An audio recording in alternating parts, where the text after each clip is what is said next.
नमस्कार, मी प्राची शिरकर. मुंबई आउटलुकमध्ये तुमचं स्वागत आहे.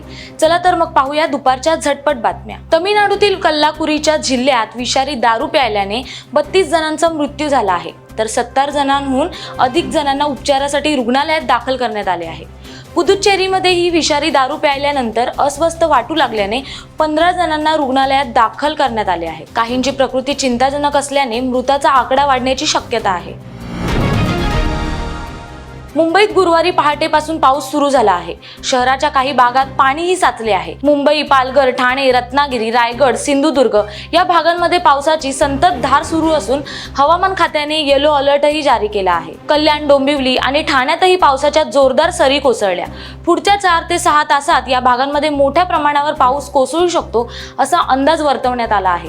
या पार्श्वभूमीवर नागरिकांनी घरातून बाहेर पडणे टाळावे असे आवाहन हवामान खात्याने केले आहे. बिहार विधानसभेने आरक्षणाची मर्यादा 50% 65% करण्याचा घेतलेला निर्णय पाटणा हायकोर्टाने रद्द केला आहे. नितीश कुमार सरकारला हा मोठा धक्का मानला जात आहे. मागासवर्गीय, अत्यंत मागासवर्गीय, अनुसूचित जाती आणि अनुसूचित जमाती यांचे आरक्षण 50% 65% वाढवण्यास बिहार विधानसभेने 2023 मध्ये मंजुरी दिली होती. देवेंद्र फडणवीस आणि गिरीश महाजन ही पेंद्या सुदाम्यांची जोडी आहे.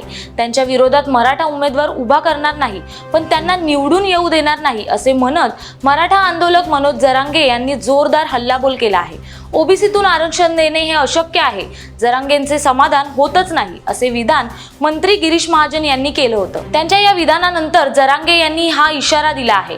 प्रसार माध्यमांशी बोलताना जरांगे यांनी फडणवीस आणि गिरीश महाजन यांच्यावर टीका केली. सरकारने आरक्षण दिले नाही तर विधानसभेला सर्व 288 जागा लढवणार आहोत. व्यवसायावर आरक्षण दिले, मग मराठ्यांना आरक्षण का नाही? 13 तारखेपर्यंत आरक्षण दिले नाही तर पुढची भूमिका ठरवू असे जरांगे यांनी ठणकावून सांगितले आहे.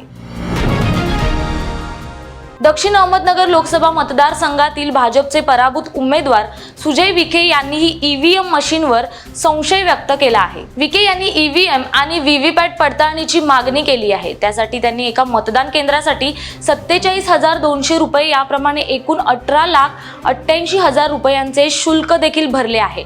दरम्यान पराभवाचा धक्का बसल्यानंतर सुजय विखेंनी 40 केंद्रांवरील ईव्हीएम मतदान आणि व्हीव्हीपॅटची पडताळणी करण्याची मागणी केली आहे.